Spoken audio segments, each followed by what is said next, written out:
Hey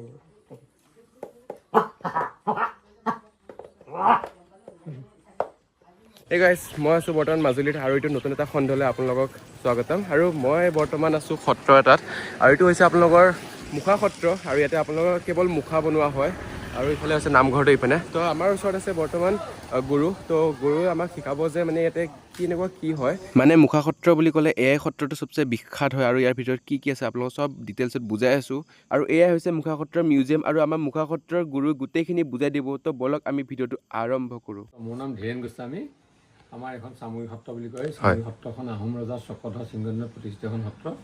আৰু তেতিয়াই প্ৰথমজন সত্ৰাধিকাৰ আছিলে চক্ৰপাণি এটা এই চক্ৰপাণি এটাৰ ওচৰত আহোম ৰজা চক্ৰধৰ সিংহই সংগ্ৰহ সত্ৰখন প্ৰতিষ্ঠা কৰিছিলে এজোপা চাম গছ আছিলে সেই চাম গছজোপাৰ তলত সত্ৰখনে প্ৰতিষ্ঠা কৰাৰ কাৰণে নাম দিছিলে চামগুৰি সত্ৰ আৰু আমাৰ সত্ৰখনৰ মূল বস্তু হৈছে জগতগুৰু শ্ৰীমন্ত শংকৰদেৱৰ মুখাশিল্প গুৰুজনে আজি 500 বছৰ আগতে নগাঁও জিলা বৰদোৱা থানত প্ৰথম চিহ্ন যাত্ৰাৰ ভাণাজীত মুখাকলা তৈয়াৰ কৰিছিলে আৰু এইটো এটা পৰম্পৰা হিচাপে চলি আহিছে আহি থাকোঁতে 2003 চনত এই মুখা শিল্পটো ৰাষ্ট্ৰীয় পৰ্যায়ত স্বীকৃতি পালে সংগীত নাটক একাডেমীৰ যোগেদি আৰু সেই সভাখনে আপোনাৰ পিতৃ লাভ কৰিছিলে মোৰ পিতৃৰ নাম আছিলে কুশকান্ত দেৱ গোস্বামী এই আব্দুল কালামৰ পৰা বঁটা লোৱা মুহূৰ্ত এটা বাজপেয়ীক আপুনি উপহাৰ দিছিলে 13 চনত পালে 90 শিল্পী বঁটা এই বঁটাবিলাক পোৱাৰ লগে লগে বিশ্বৰ লোক আহিবলৈ ল'লে মাজুলী মুখা শিল্পী তাৰপিছত 2018 চনত পালে আমাৰ সত্ৰলৈ মোৰ দাদা হেমচন্দ্ৰ গোস্বামী সংগীত নাটক একাডেমী বঁটা 23 চনত পদ্মশ্ৰী গতিকে তেতিয়াৰ পৰাই মুখা শিল্পটো বিখ্যাত হ'ল আৰু আমাৰ মুখা বনোৱা পদ্ধতিটো দেখিছে প্ৰথমতে বাঁহৰ কাঠিয়ে কৰি লওঁ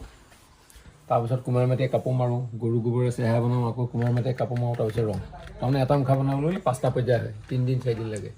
আৰু এই মুখাকে আমি 3টা ভাগত বনাওঁ যেনে এয়া দেখিছেনে ভগৱন্তৰ দশৰ পৰা চতুৰ্থ অৱতাৰ নৰসিংহ অৱতাৰ সেয়া বৰ মুখা বুলি কয় তাৰ কাষত আছে সেইভাগ নৰসিংহ সেয়া বৰাহ অৱতাৰ সেয়া লটুকৰি মুখা বুলি কয় আৰু এইবিলাক হ'ল মুখ মুখা এইবিলাক যেতিয়া ভাওনা কৰোঁ আমি এইবিলাক পিন্ধি লওঁ ধৰা সীতাহন বালি বজাত যাওঁ এইটো হনুমানৰ মুখা এইটো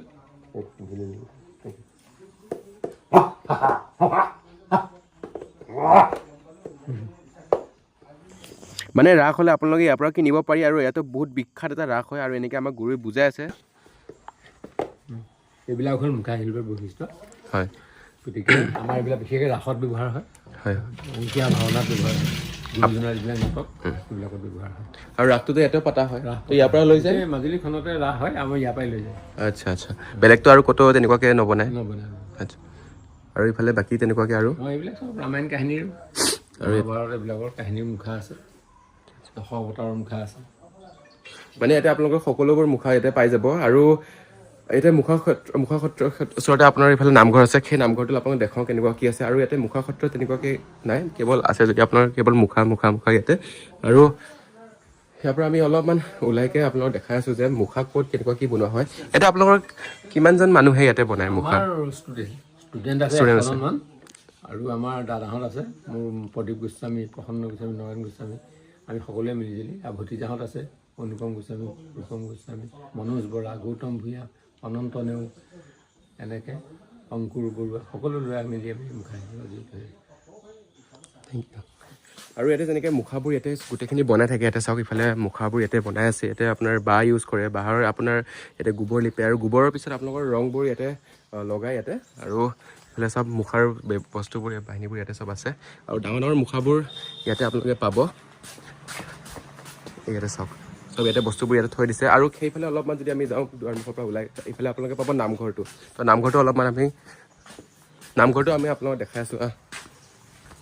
আৰু ইয়াতে বস্তু আছে ইয়াতে কিবা কিবি যদি আপোনালোকে কিনিব বিচাৰে ইয়াতে পাব আৰু এইটো হৈছে আপোনালোকৰ মেইন গেট মুখা সত্ৰৰ আৰু এইটো হৈছে মেইন গেট আৰু এইটো হৈছে আপোনালোকৰ নামঘৰ আৰু নামঘৰ আপোনালোকে চাব পাৰি আৰু 1663 চনত আপোনালোকৰ বনাইছিলে এইটো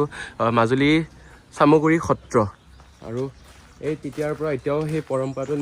মানে বনাই আছে আৰু এতিয়াও চলি আছে আৰু এই নামঘৰটো এইটো চাওক আৰু এইটো আপোনাৰ হৈছে চাওক মাজুলী বুলি ক'লে আমাৰ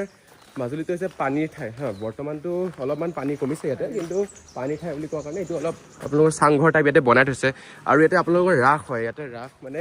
যেতিয়া আপোনাৰ নৱেম্বৰৰ সময়ত ৰাসৰ যেতিয়া ছিজন হয় ইয়াৰ পৰাই যিহেতু মুখা সত্ৰ আপোনাৰ ফেমাছ ইয়াৰ পৰাই হৈছে ঠিক আছে তো আপোনালোকৰ সেই মুখাৰ ব্যৱহাৰ ইয়াতে কৰি পেলাই এইটো ৰাস ইয়াতে পতা হয় আৰু বিখ্যাত মানে মুখাৰ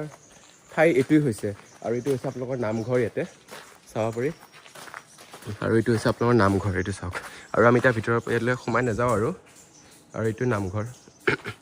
আৰু ইয়াত তেনেকুৱা আৰু বিশেষ তেনেকুৱা একো দেখাবলৈ নাই আৰু বৰ্তমান আৰু এইটো আছিলে আপোনালোকৰ মুখা সত্ৰ আৰু যদি আপোনালোকে কোনোবা অহা নাই তেনেহ'লে আহক কিন্তু আপোনালোকে ৰাসৰ সময়ত আহক, বহুত বেছি ভাল পাব, আনন্দ পাব। আৰু মুখা সত্ৰৰ যিবোৰ আপোনালোকে দেখিব, ইয়াৰ পৰা আপোনালোকে কিনিও লৈ যাব পাৰিব। আৰু বহুত ভাল এটা বস্তু হয় এইটো মুখা সত্ৰটো। আপোনালোকে পৰম্পৰাবোৰ আগবঢ়াই লৈ যাব চেষ্টা কৰিব। তো আপোনালোকে ইয়াতে আহিব, বহুত ধুনীয়া জেগা।